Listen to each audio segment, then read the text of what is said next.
नमस्कार मित्रों, मैं मनोज श्रीवास्तव आज एक दूसरे विषय पे चर्चा करना आया हूँ आपके सामने और पितरपक्ष के विषय पे।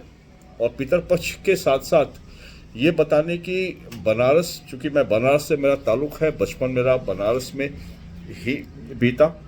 बनारस में मणिकर्णिका घाट है और मणिकर्णिका घाट में एक परंपरा है जो वहाँ के मूल लोग, जो आसपास के ज़िले के लोग अपना परिवारजनों का अंतिम संस्कार के लिए जाते हैं, तो एक क्रिया की जाती है। उस विषय पे मैं बताना चाहता हूँ। और वो क्रिया ये है कि कपाल क्रिया के बाद जो व्यक्ति दाह संस्कार करता है, उस राख के ऊपर 94 लिखा जाता है।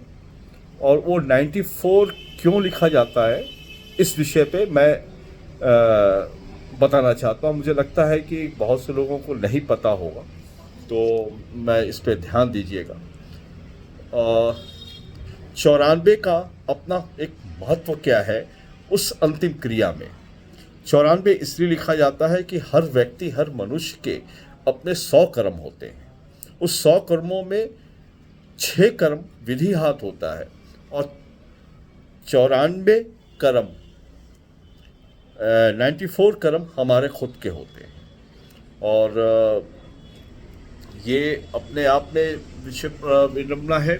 और चूँकि हम पितरपक्ष चल रहा है, जैसे हर सबको पता है कि विष्णु भगवान शयन कक्ष में होते हैं 4 महीने।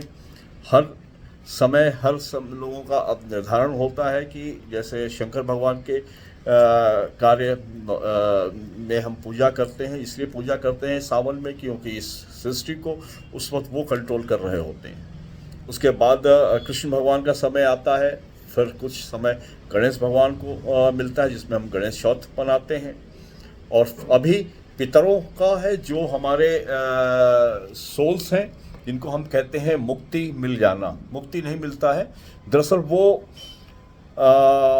हमारे गाइड हो जाते हैं, हमारे सोल्स के गाइड हो जाते हैं।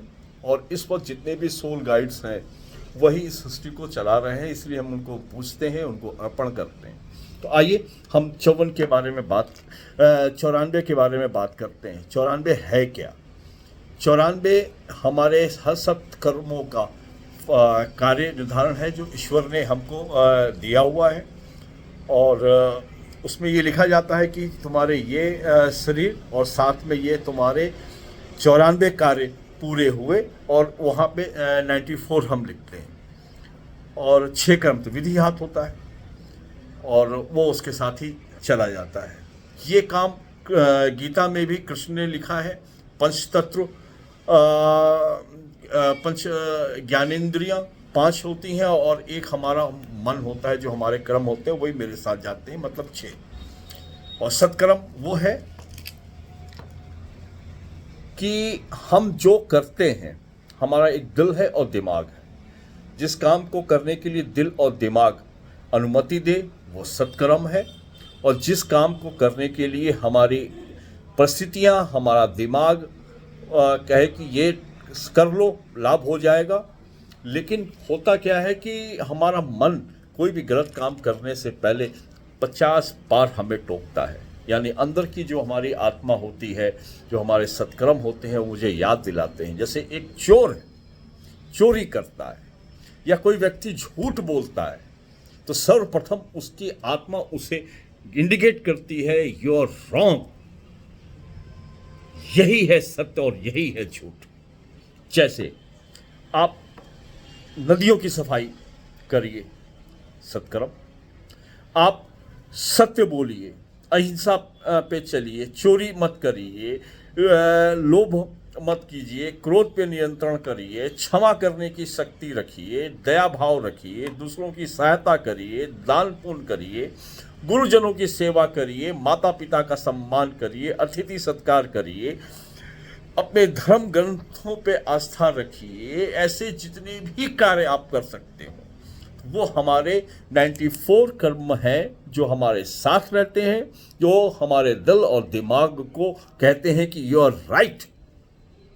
बैड वो जो दिमाग कहे, दिल साथ न दे।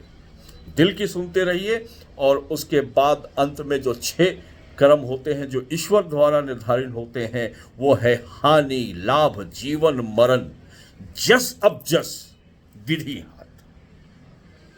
तो ये है हमारे सनातन संस्कृति। उसके साथ बहुत से ऐसे कम्युनिटीज़ हैं जो अपने आप को धर्म भी कहते हैं, और वो जो भी काम करते हैं उनका ब्लड प्रेशर, पल्स रेट हमेशा हाई रहता है। आप इस पर सर्च कर सकते हैं, किसी भी हार्ट स्पेशलिस्ट डॉक्टर को दिखला सकते हैं कि उस समुदाय के लोगों का हमेशा हार्ट पल्स बीट बढ़ा होता है, क्योंकि वो उनके अंदर की जो आत्मा है उन्हें भी उस काम को करने के लिए गवाही नहीं देती है। हम ईश्वर के बहुत नज़दीक हैं, क्योंकि हमें उन्होंने ऐसे धरा पे जन्म दिया, ऐसे समाज में जन्म दिया, ऐसे सनातन में हमें बढ़ाया। पितरों को जल दीजिए और उनके बाद उनसे क्षमा भी मांगिए कि अगर आपसे कोई, हमसे अगर अनजाने में कोई त्रुटि हो गई हो तो हमें क्षमा करें। क्षमा तो ईश्वर से भी मांग सकते हैं, मांगना चाहिए कि हम इंसान हैं, इंसान गलती भी करता है, लेकिन क्षमा अगर मांगते हैं तो वो हमें माफ़ भी कर देता है। इसी बात के साथ अच्छे कर्मों को ध्यान में रखते हुए, पितर पक्ष में पितरों को जल देते हुए, अपनी गलतियों को स्वीकार करते हुए हम आगे बढ़ें, अपने जीवन को सुधारें, अपने लोगों को सुधारें, अपने कर्मों को सुधारें, और ये जाने कि ये 94 का आंकड़ा क्या है। ये हमारी 100 की गणना, और 100 की गणना तब पूरी होती है जब आपके ऑरा मजबूत होता है, और ऑरा तभी मजबूत होता है जब दिल और दिमाग एक दिशा में कार्य करता है। इसी बात के साथ अपनी वाणी को विराम देते हुए फिर मिलेंगे नए विषय पे, नए अध्याय के साथ। तब तक अपनी वाणी को विराम देता हूं। आपका अपना मनोज श्रीवास्तव। वंदे मातरम।